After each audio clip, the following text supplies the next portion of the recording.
Have you ever wondered as to why it is important that things such as gravity strength, the distance of the sun, atmosphere, and so on must be finely tuned to support life?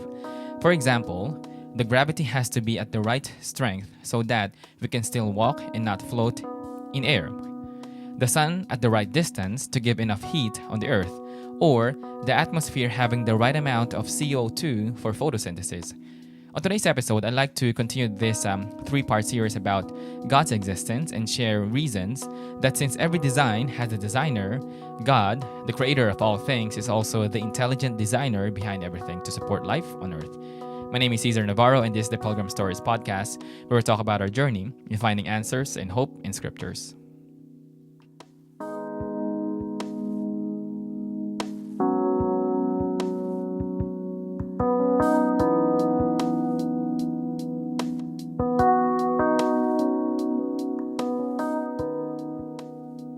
We're still on Romans 1:20, and I'd like to continue that passage, and let me read that again. For since the creation of the world, his invisible attributes, both his eternal power and divine nature, have been clearly seen, being understood through what has been made, so that they are without excuse. Now we move on to the second argument, which is the teleological argument. This word comes from the word teleos, meaning design. From the book I Don't Have Enough Faith to Be an Atheist, Norman Geisler and Frank Turek wrote, God designed everything with complexity and precision, and that every form of life is in a specific and ordered environment. It goes like this. Every design has a designer, or designers must exist because we see intricate design everywhere. The universe is highly complex in design, therefore, that too has a designer.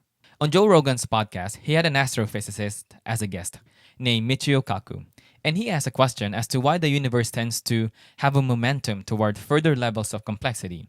And the astrophysicist responded saying, because the universe is based on a simple number of constants. Constants are numbers or values that are fixed and don't change. I made a little research on this, and I learned that there's a fixed value or constant for gravitational pull that is 9.6 miles per second. The distance of the sun to the earth is about 93 million miles or 143 million kilometers. These are values that if changed, it would interfere to the preservation of life. Going back to Joe Rogan's podcast, the astrophysicist added, these numbers are tuned like a radio to be exactly those frequencies and energy to make life possible.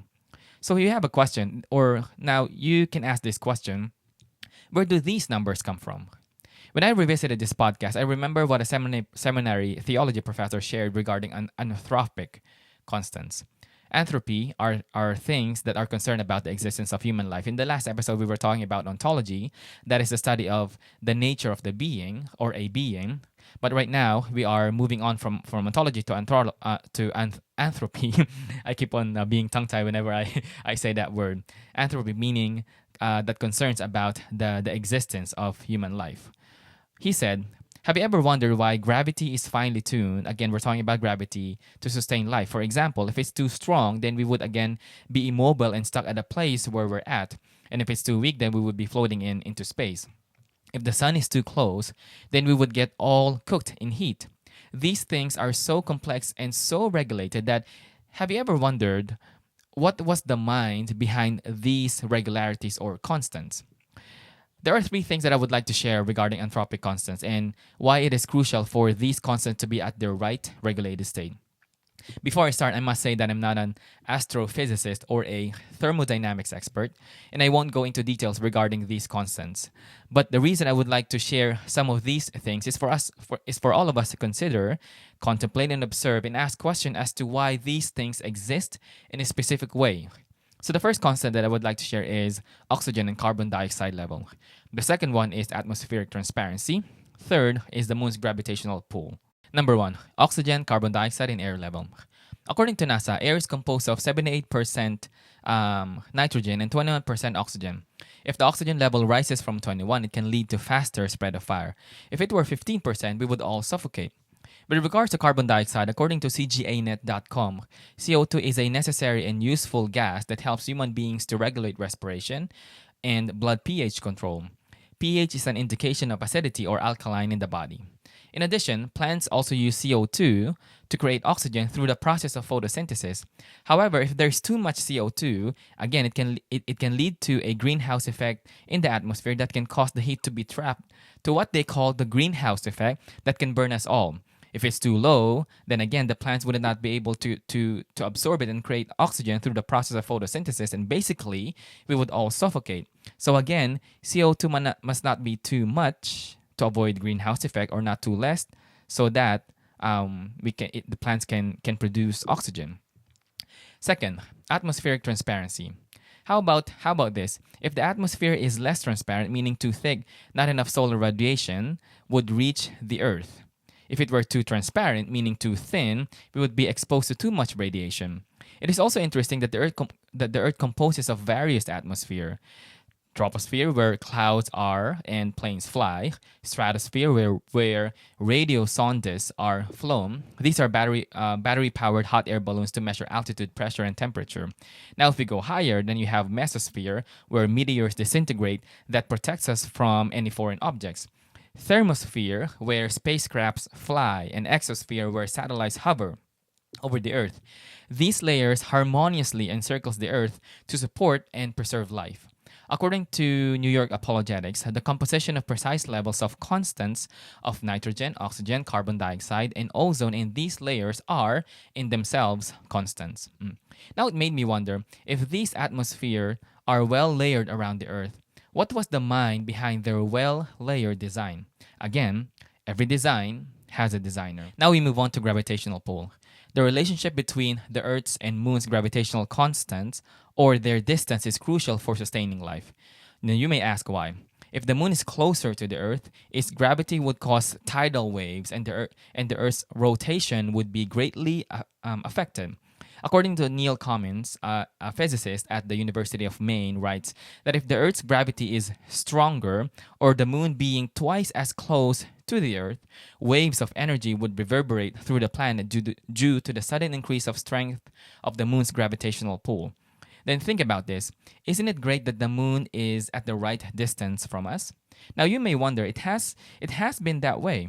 Not only that every design has a designer, but every regulation has a regulator. Let me add more anthropic constants that we can all ponder. How about Jupiter? If the planet is not in its current orbit, the Earth would be bombarded with space materials because Jupiter's gravitational field acts like a vacuum cleaner that attracts asteroids and comets that may otherwise strike the Earth. How about the Earth's crust? If it's too thin, volcanic and tectonic activity would make life impossible. I have looked up the diagram of the Earth's tectonic plates, and yes, it is so fascinating that the inner core from the Earth are various layers all the way to the Earth's crust. How about the Earth's rotation? If it's too fast, then atmospheric wind velocities or speed would be too great, and we would constantly have typhoons that can destroy crops. I'd like you to think about this. Every watch has a watchmaker. From the same book, I Don't Have Faith to Be an Atheist, the author writes, when we see a watch on the ground, what do we conclude was the cause of that watch? The wind and the rain, erosion, some combination of natural forces?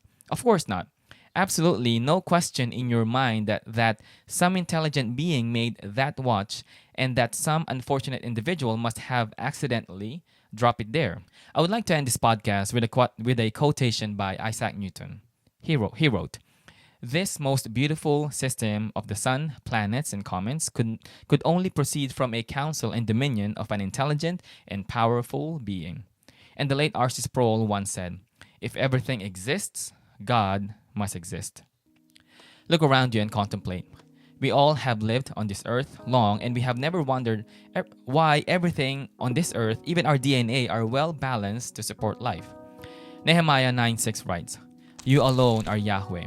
You have made the heavens, the heaven of heavens with all their hosts, the earth and all that is on it, the seas and all that is in them. You give life to all of them, and the heavenly host bows down to you." And the Apostle Paul writes in Colossians 1:16, "For in him all things were created, both in the heavens and on the earth, visible and invisible, whether thrones or dominions or rulers or authorities. All things have been created through him and for him." In the next episode, I would like to share the third and final argument, which is my favorite, the moral argument. Thank you all for listening, and as always, may the Lord bless you and keep you.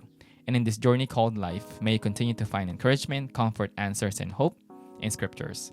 I'll see you all in the next podcast.